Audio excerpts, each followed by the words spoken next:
And so, as we enter the international break, my master plan is working almost to perfection, with a 380,000 place rise into the top 300k of the overall rankings, and with the distance to the current League of Gentlemen leader Gladiator Glenn slashed by a third. The decision to go early with my wildcard has been well and truly vindicated, with an extra 45 points over the last 2 game weeks, and a squad that needs no changes until game week 14 at the very earliest, enabling my transfers to accumulate and the balance of power to swing ever further. After waiting patiently for my turn to strike, sacrificing early season gains for the more long-term view, the season is finally starting to swing in my favour, just like I always had faith it would do. And yet I can't help but be disappointed, because the situation should have been even better than it already is. When it came to the decision for the third defender, we opted for Lewis Hall over Rico Lewis or Mikolenko, but the soft goal we conceded cost me 4 points after Mikolenko kept a clean sheet.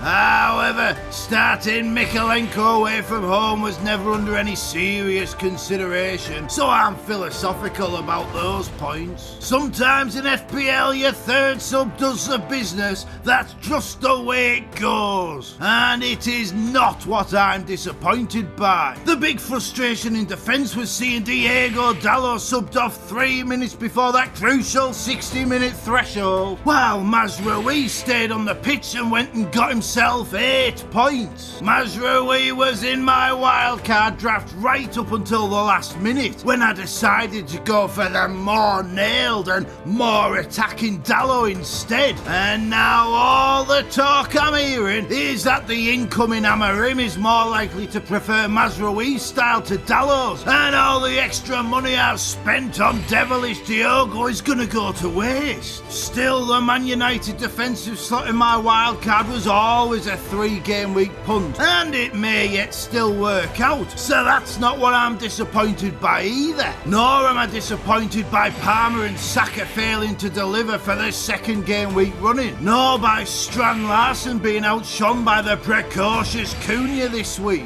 not even by not having the greatest striker in all of world football in my squad after he's finally hit a run of form. No, what I'm disappointed by is my own hubristic greed. In a game week where so many of the big names had such favourable fixtures, I thought I could get even more of an advantage by captaining a 7.5 million midfielder. All week I had the armband on Bruno Fernandes, with the tacit admission that come deadline day I would most likely revert to the safe option of mighty Mo Salah. And then I tried to be too clever and I made Brian Mbeumo captain. And look, I could sit here and point out a load of stats that could back up my decision, like how Mbeumo had 7 goals in 5 games with an XGI of 0.96 a game at the G-Tech. And I could argue that Wissa's 2 goals meant captaining a Brentford attacker had merit. And I could even do what all those big name content creators do and claim the logic was sound and it was variance to blame for the outcome not working out. But instead, I'm gonna be honest with you, like I always am. When I confirmed the captaincy of Mbeumo, I wasn't thinking about what was best for my team, not really. I wasn't so much thinking about how my lords could maximise the score, but about how I could maximise my own bragging rights in this video. I was trying to be Billy Big Bollocks, and I committed the cardinal sin of prioritising less my chances of FPL points and more my chances of the almighty kudos. I wanted to beat all those algorithm acolytes at their own game, so you would watch this video and think, bloody hell, not only does the FPL Nightmare make those big balls calls that the other big name creators won't make, but not only does he make them, he gets them right in the game weeks that matter the most. I was hoping you'd go away thinking, bloody hell, I need to subscribe to the Nightmare, because in the most important game week of the season, he had the cojones to go against all the big names and he kicked their asses. I need to subscribe to him because the FPL Nightmare's an FPL genius. Well, as you can see, I'm no genius. This uncontent creator is just like all the rest, out there scratching, biting and clawing, not just for FPL points, but for the all-important views. And it's cost me big time because I should be 9 points and over 100,000 places better off. But instead of playing for points, I was out here chasing clout.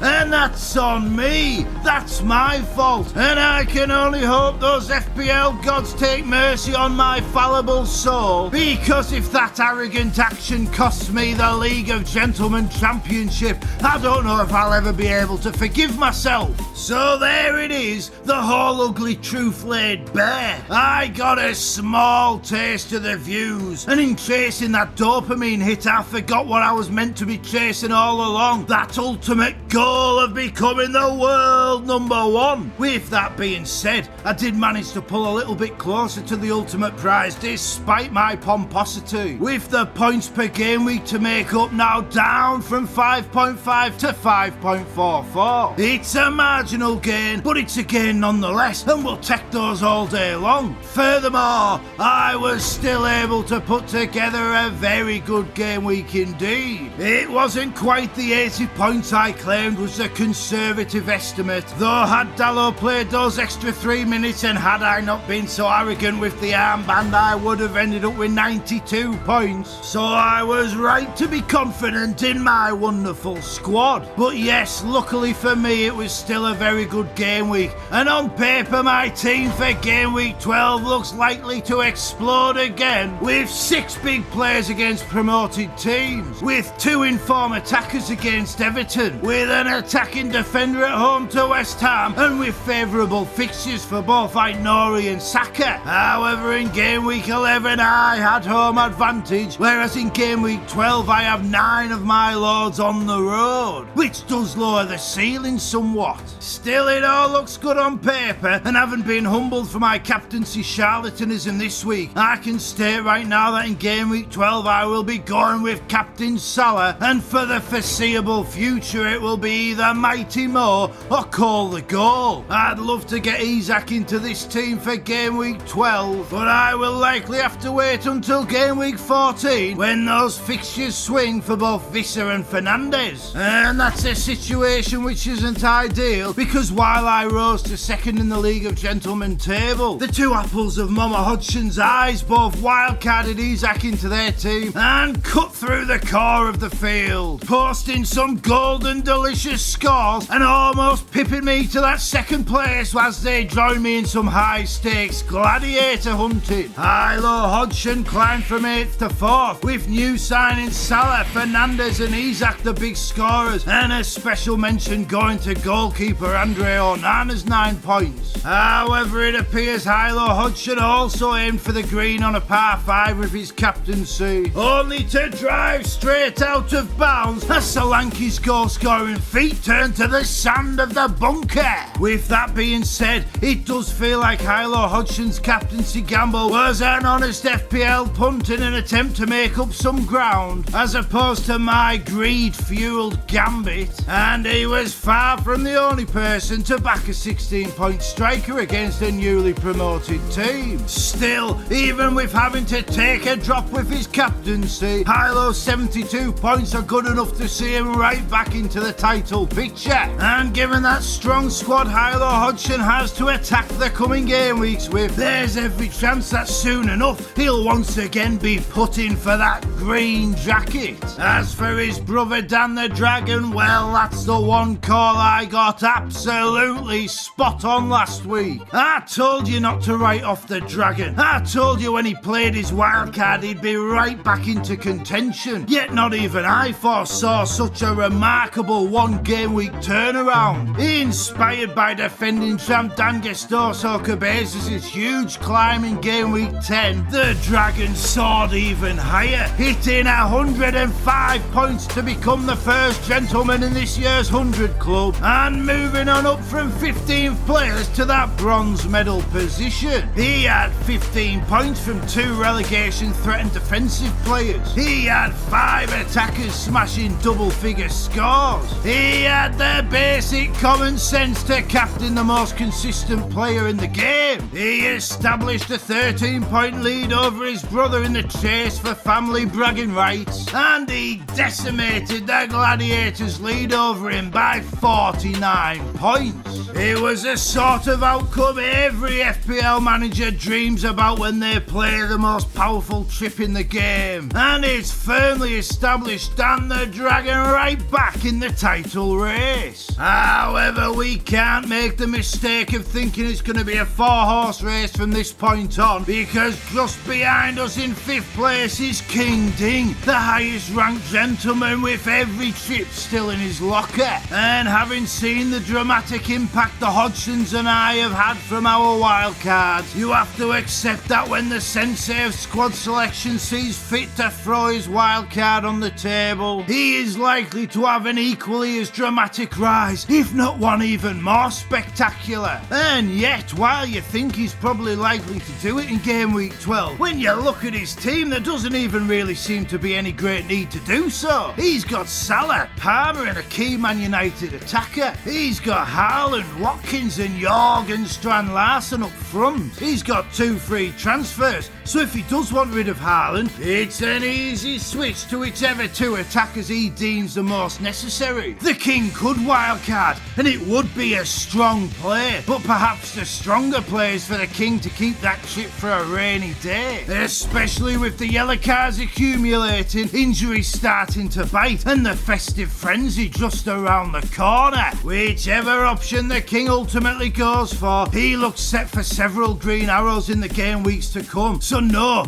this title race is not a 4-horse race, not by a long shot. So yes, that's at least 4 strong contenders, 3 with newly refreshed squads and 1 with the ability to do so whenever he wants. 4 solid walls all closing in on Gladiator Glenn, who looks about as vulnerable as it's possible to be while holding a 43-point lead. It's been 8 long game weeks since the Gladiator played his own wild card, and now his squad looks to be hanging on at the seams, like the dirty old pair of boxer shorts you just can't bear to throw away with Christmas just around the corner. He's got a goalkeeper who can't keep a clean sheet to save his life, and another one with a fractured finger. He's got McNeil, Greaves and Alexander-Arnold all injured. He's got 2 other defenders who can't keep a clean sheet. He's got Robertson and Maddison, who are no longer undisputed first choice in their own teams. He's got Watkins out of form. He's got Raul Jimenez 1 game week away from a horrible run of fixtures, and he's got a Brighton attacker whose place is now under severe threat from a resurgent Joao Pedro. And his other 3 big midfielders, well, everyone has them now, so any advantage there is well and truly out the window. All these issues, and the Gladiator has only 2 free transfers to do anything about it. And the big problem Mighty Morton has is that whichever areas of his squad he chooses to address, he runs the risk of leaving himself short in other areas. Maybe, just maybe, the best thing the Gladiator could do is sacrifice some of that points advantage and make a couple of extra transfers. His squad would look an awful lot better for it, and he'd probably make the points back within a game week or 2. Yes, making those extra transfers would cost 4 points each, but maybe not making them would cost the Gladiator an awful lot more. But then I would say that, wouldn't I? That advice can't be trusted coming from the man closest to the Gladiator in the table. The desperate dreamer trying everything he can to awaken from his FPL nightmare. Even if sacrificing a little in the short term to make gains in the medium to long term is the best advice the Gladiator could take, hearing it from me isn't going to persuade him. After all, I'm the man who's just captained Umbumo when Salah was against a Villa team in disarray, and Bruno Fernandes was against a newly promoted team he'd literally just scored twice again. against. This uncontent creator right here is not some sort of FPL soothsayer. I'm just a scribe trying to will the greatest story of FPL glory into existence with each and every passing game week.